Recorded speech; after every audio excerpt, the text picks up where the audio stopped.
আসসালামু আলাইকুম। বাংলাদেশের রাজনীতিতে সাধারণত উত্থান-পতন একটি স্বাভাবিক ঘটনা এবং ইতিহাস পর্যালোচনা করলে আমরা দেখি যে ১৯৯০ সাল পরবর্তীতে সাধারণত যে সকল গণতান্ত্রিক পরিস্থিতি বা গণতান্ত্রিক পরিবেশ সৃষ্টি হয়েছিল, সেখানে কিন্তু রাজনৈতিক দলগুলো বিভিন্নভাবে বিভিন্ন সময়ে প্রেক্ষাপট অনুযায়ী আন্দোলন সংগ্রামের মধ্য দিয়ে গিয়েছে এবং সেই আন্দোলন সংগ্রামের মাধ্যমে কিন্তু একটি রাজনৈতিক দলের বা একটি শাসক গোষ্ঠীর উত্থান হয়েছে। আবার কোনো রাজনৈতিক দল বা শাসক গোষ্ঠীর পতন হয়েছে। ঠিক এমন একটি প্রেক্ষাপট আমরা লক্ষ্য করেছি ২০২৪ সালে। যেটাকে বিভিন্ন জন বিভিন্নভাবে আখ্যা দিচ্ছেন বা নাম দিচ্ছেন। কেউ বলছেন গণঅভ্যুত্থান, কেউ বলছেন ছাত্র জনতার বিপ্লব। তবে যেটাই হোক না কেন, একটি রাজনৈতিক রদবদল কিন্তু বাংলাদেশে ৫ই আগস্ট হয়েছে এবং এই রাজনৈতিক রদবদলের প্রেক্ষিতে কিন্তু আওয়ামী লীগের যে শাসনামল ছিল বাংলাদেশে দীর্ঘদিনের, সেই শাসনামলের অবসান ঘটেছে। তবে সাধারণত একটি রাজনৈতিক দলের পতন হওয়ার পর তাদের জনপ্রিয়তা একদমই কমে যায় এবং রাজনীতির প্রেক্ষাপটে তাদের রাজনীতি একদমই বাজে অবস্থায় চলে যায়। অর্থাৎ জনগণের মানুষ তাদের উপর এতটাই ক্ষিপ্ত হয়ে যায় বা ক্ষুব্ধ হয়ে যায়, যার ফলশ্রুতিতে তারা কিন্তু পরবর্তীতে মাঠ পর্যায়ে রাজনীতিতে অথবা সেই দেশের বা বাংলাদেশের গণ্ডিতে রাজনীতি করার যে পরিবেশ প্রয়োজন, সেই পরিবেশ তাদের পক্ষে থাকে না। কিন্তু এখানে আমরা যে বিষয়টি দেখতে পাচ্ছি সেটি হচ্ছে পতনের পরেও কিন্তু বাংলাদেশ আওয়ামী লীগের যে জনপ্রিয়তা, সেই জনপ্রিয়তা কিন্তু হুড় করে বাড়ছে। এই জনপ্রিয়তা কেন বাড়ছে এই বিষয়ে আমরা একটু পরে বিশ্লেষণ করছি।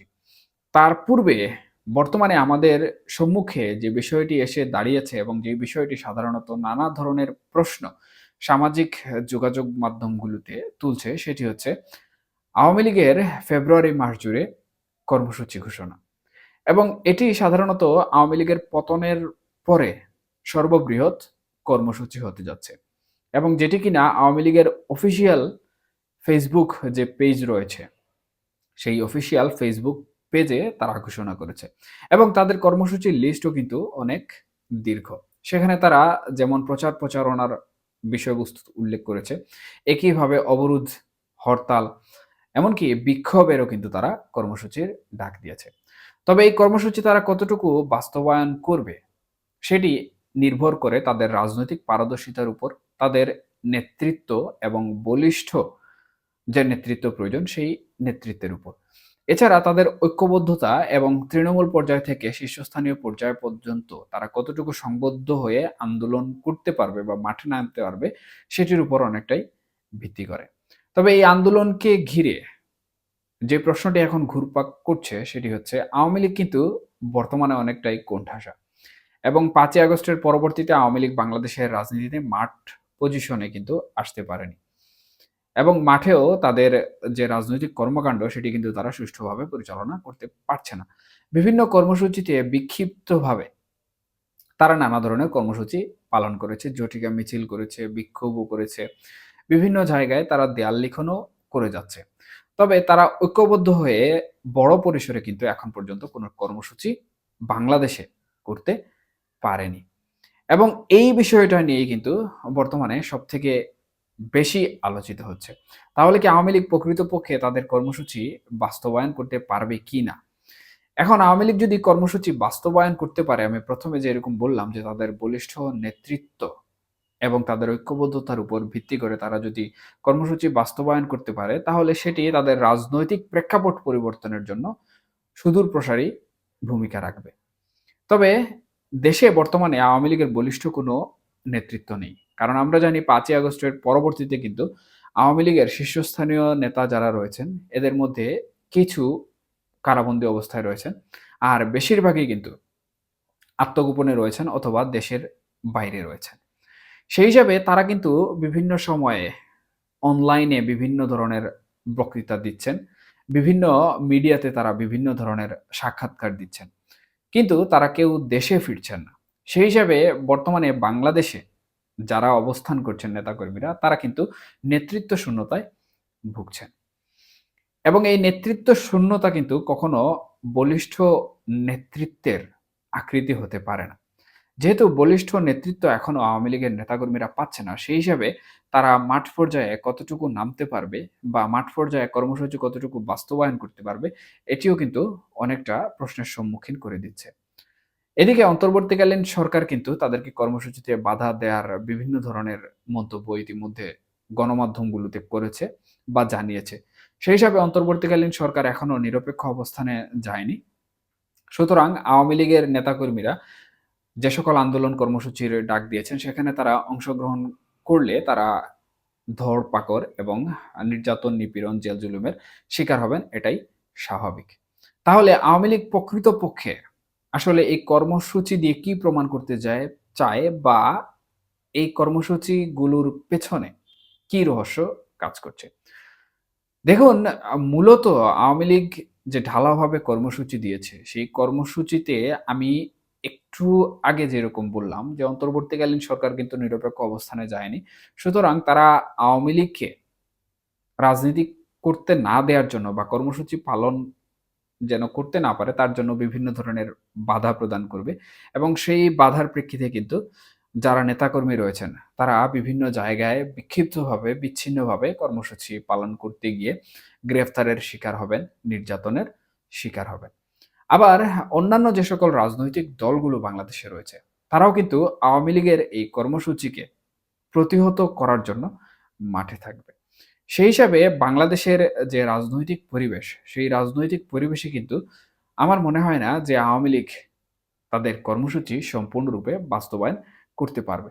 তবে এখানে আওয়ামী লীগ যে খেলাটি খেলছে বা যে খেলাটি খেলার পরিকল্পনা গ্রহণ করছে, সেটি তাদের জন্য হয়তোবা অত্যন্ত গুরুত্বপূর্ণ ভূমিকা নিয়ে আসবে। এবং সেটি হচ্ছে আন্তর্জাতিক অঙ্গনে এই যে কর্মসূচি পালন করতে গিয়ে তারা যে বাধার সম্মুখীন হবে এবং এই বাধার সময়ে যে সকল নেতাকর্মীরা গ্রেফতার হবেন বা যারা কারাবরণ করবেন অথবা একটি রাজনৈতিক দল যেটি একটি গণতান্ত্রিক দেশের মধ্যে অবস্থান করছে এবং তারা সুষ্ঠুভাবে তাদের রাজনৈতিক কর্মকাণ্ড পরিচালনা করতে চাচ্ছে, কিন্তু তাদেরকে রাজনৈতিক সেই কর্মকাণ্ড পরিচালনা করতে দেওয়া হচ্ছে না এবং বাধার সম্মুখীন করা হচ্ছে। সেটা হোক অন্যান্য রাজনৈতিক দল থেকে, সেটা হোক অন্তর্বর্তীকালীন সরকারের পক্ষ থেকে। অন্যান্য রাজনৈতিক দলগুলো থেকে যদি বাধার সম্মুখীন করা হয়, তাহলে আন্তর্জাতিকভাবে আওয়ামী লীগ প্রচার করবে বা আন্তর্জাতিক মহলে আওয়ামী লীগ জানান দিবে যে বাংলাদেশের রাজনীতি অস্থিতিশীল। সুতরাং এখানে যে অবস্থা রয়েছে সেই অবস্থাকে দ্রুত আন্তর্জাতিকভাবে দেখার এবং সুষ্ঠু একটি নির্বাচন আন্তর্জাতিকভাবে যারা মোড়ল রয়েছেন তাদের তত্ত্বাবধানে অনুষ্ঠিত করার। এবং দ্বিতীয় যে বিষয়টি রয়েছে সেটি হচ্ছে যারা নির্যাতন এবং নিপীড়নের শিকার হবেন, আমি যেমনটি বলেছিলাম যে ইতিমধ্যে কিন্তু আন্তর্জাতিক মহল বাংলাদেশ বিষয়ে বেশ তৎপর। এখানে যেমন আমেরিকার ভূমিকা রয়েছে, তেমনি ভারতের ভূমিকা রয়েছে। এছাড়াও আরো বেশ কিছু আন্তর্জাতিক মোড়ল কিন্তু বাংলাদেশ বিষয়ে অনেক তৎপর বা কূটনৈতিকভাবে ব্যাপক গুরুত্বপূর্ণ ভূমিকা পালন করছেন। এবং জাতিসংঘ থেকে শুরু করে মানবাধিকার সংস্থাও কিন্তু বাংলাদেশে সুষ্ঠু যে গণতন্ত্র রয়েছে সেই গণতন্ত্র ফিরিয়ে আনার পক্ষে এবং নির্বাচন দেওয়ার পক্ষে। এবং তারাও চায় যে এই নির্বাচনটি যেন প্রত্যেক রাজনৈতিক দলের অংশগ্রহণে হয় এবং সুষ্ঠু নির্বাচন হয়। সেই হিসেবে আওয়ামী লীগ যদি তাদের রাজনৈতিক কর্মকাণ্ড করতে গিয়ে বাধার সম্মুখীন হয় এবং আমি প্রথমে যেমনটি বলেছিলাম যে পতনের পর কিন্তু আওয়ামী লীগের জনপ্রিয়তা কমার বদলে বেড়ে যাচ্ছে। সুতরাং এই জনপ্রিয়তা দেখিয়ে আন্দোলন সংগ্রামে যখন আওয়ামী লীগ তাদের কর্মসূচি পালনে বাধার সম্মুখীন হবে, তখন সেগুলো তারা আন্তর্জাতিকভাবে ব্যাপক হারে প্রচার করবে। এবং আওয়ামী লীগের যারা লবিস্ট রয়েছেন তারা কিন্তু এই বিষয়ে তৎপরতা বা গুরুত্বপূর্ণ ভূমিকা পালন করবেন। এবং আন্তর্জাতিক মহল যখন এইসব বিষয়ে অবগত হবে, অবগত হওয়ার পর যখন দেখবে যে একটি রাজনৈতিক দল রাজনৈতিক কর্মকাণ্ড করতে গিয়ে বাধার সম্মুখীন হচ্ছে এবং তারা মজলুম রাজনৈতিক দল হিসাবে পরিগণিত হচ্ছে, তখন কিন্তু আন্তর্জাতিকভাবে অন্তর্বর্তীকালীন সরকার এবং বাংলাদেশের যে অভ্যন্তরীণ রাজনৈতিক দলগুলো রয়েছে তাদের উপর একটি চাপ প্রয়োগ করা হবে এবং সেই চাপের প্রভাবে হয়তোবা দেশে একটি নিরপেক্ষ নির্বাচন অনুষ্ঠিত হওয়ার সুযোগ হবে এবং সেই নির্বাচনের পূর্বে আওয়ামী লীগ যাতে তাদের রাজনৈতিক কর্মকাণ্ড পরিচালনা করতে পারে সেই ব্যবস্থাও গ্রহণ করা হবে। মূলত এই বিষয়টি আন্তর্জাতিক মহলে ঢালাওভাবে প্রচার করার জন্য আওয়ামী লীগ ফেব্রুয়ারি মাস জুড়ে তাদের এই কর্মসূচি দিয়েছে এবং আন্তর্জাতিক মহলের দৃষ্টি আকর্ষণ করার উদ্দেশ্যেই কিন্তু এই কর্মসূচি সফল করার চেষ্টাও তারা করবে। এখন দেখার অপেক্ষায় প্রকৃতপক্ষে আসলে আওয়ামী লীগ তাদের যে কর্মসূচি রয়েছে সেই কর্মসূচিতে ১ম ফেব্রুয়ারি থেকে কিভাবে অংশগ্রহণ করে এবং তাদের কর্মসূচিকে ঠেকাতে অন্তর্বর্তীকালীন সরকার এবং অন্যান্য রাজনৈতিক দল আসলে কি ভূমিকা পালন করে।